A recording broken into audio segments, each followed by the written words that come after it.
अस्सलाम वालेकुम, कैसे हैं सब। उम्मीद करती हूँ सब खैरियत से होंगे। हम भी अल्लाह का शुक्र है बिल्कुल खैरियत से हैं। Welcome back to my channel. अभी तकरीबन जो है वो 3 बजे का टाइम था और मैं बच्चों के लिए जो है ना वो कुछ स्नैक प्रिपेयर करने आई थी। तो आज मेरे पास जो है ना सिर्फ शामी कबाब अवेलेबल थे और उसके साथ जो है ना ब्रेड वगैरह तो कुछ पड़ी भी नहीं थी। तो मैंने डिसाइड किया कि मैं छोटे छोटे से पराठे बना के और उसमें जो है ना शामी कबाब डाल के उसको मैश करके थोड़ा सैलड डाल के ना इस तरह से रोल बना देती हूँ, ताकि बस ये है कि बच्चे खुश भी हो जाएंगे। जैसे कि मैंने आपके साथ शेयर किया था कि हम लोग जो है वो वेकेशंस पे जा रहे हैं, तो फाइनली आज हमारा पैकिंग का डे है। कल हमने इंशाल्लाह चले जाना है। तो आज मेरे पास जो चीज़ें फ्रिज में अवेलेबल थी ना, मेरा था कि मैं उनको चीज़ों को ख़त्म कर दूं, क्योंकि जाहिर सी बात है कि पीछे मुझे फ्रिज बंद करके जाना है। तो उस लिहाज से मैंने सारी चीज़ें जो है ना सॉर्ट आउट की हुई थी कि कौन सी चीज़ मैंने किस दिन ख़त्म करनी है।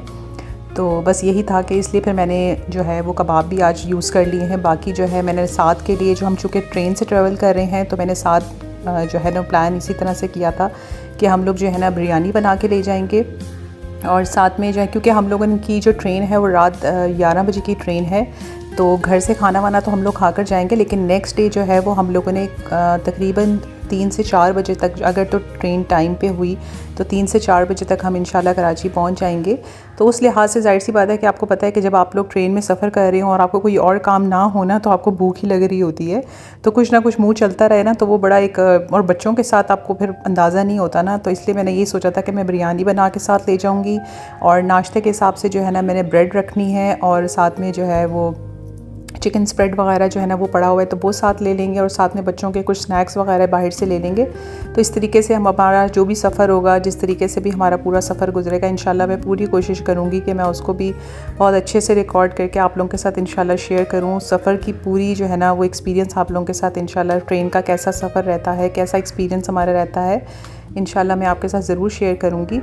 तो बस यही सारी चीज़ें थी और इसलिए मैंने फ़्रिज बंद करना था। आज मैंने फ़्रिज की सफाई वगैरह भी जो है ना वो करनी थी और बस ये था कि आज मैं जो था कि बस चीज़ें आहिस्ता आहिस्ता जो है ना जो पड़ा है उसको आहिस्ता आहिस्ता ख़त्म करना था। अभी बच्चों को बस मैं रोल वगैरह बना के दे दूँगी, हम लोग थोड़ा बहुत ये खा लेंगे। उसके बाद जो है ना सबसे मुश्किल टास्क जो है वो है पैकिंग का।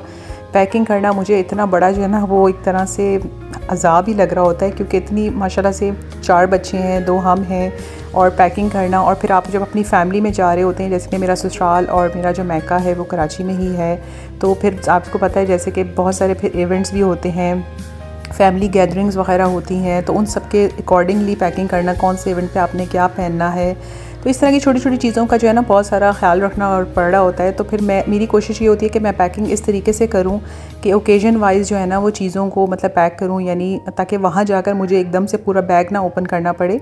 जैसे जैसे ओकेजन होगा उसके हिसाब से पैकिंग हुई हो, ताकि मैं वही चीज़ निकालूंगी पहना मतलब यूज़ की और उसको फिर उसी तरीके से जो है ना वापस बैग में रख दिया। तो कुछ टिप्स एंड ट्रिक्स हैं जिनको मैं फ़ॉलो करती हूँ पैकिंग करने के दौरान, तो मैं आप लोगों के साथ इंशाल्लाह ज़रूर शेयर करूँगी, आप लोगों के लिए काफ़ी हेल्पफुल रहेगी। और दूसरा ये है कि पहले मैं बहुत ज़्यादा जो है ना ओवर पैकिंग कर लेती थी, जिसकी वजह से जो है ना मुझे बड़ी प्रॉब्लम होती थी कि हम लोग जो है ना वो मतलब इस तरह से करते हैं कि ये भी ले जाते हैं, वो भी ले जाते हैं, ये भी कर लेते हैं, वो भी कर लेते हैं, लेकिन फिर वहाँ जब जाते हैं तो वो चीज़ उस तरह से यूज़ नहीं हो रही होती है। तो आज मैंने कोशिश करनी है इंशाल्लाह कि मैं बड़ा स्मार्टली पैक करूँ। तो देखते हैं क्या होता है, आपके साथ इंशाल्लाह ज़रूर शेयर करूँगी। तो यहाँ पर मेरे रोल्स वगैरह जो है ना वो रेडी हो गए थे और घर में ही जो है ना वो घर की चीज़ों से इतने ज़बरदस्त किस्म के रोल्स बन गए थे।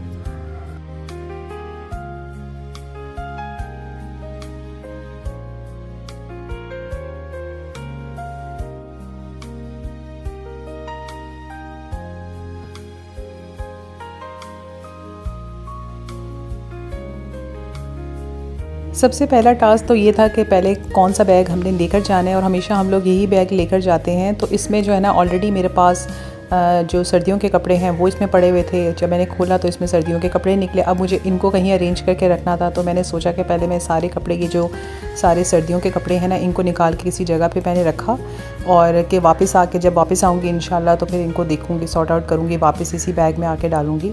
तो फ़िलहाल तो मैंने पहले सारे कपड़े बाहर निकाले और दूसरा एक ट्रंक खाली पड़ा हुआ था, उसमें मैं ये सारे कपड़े शिफ्ट कर दूँगी। और ये वाला बैग मैंने डिसाइड किया था कि चारों बच्चों का जो है ना जो भी सामान होगा वो इसमें डालूँगी।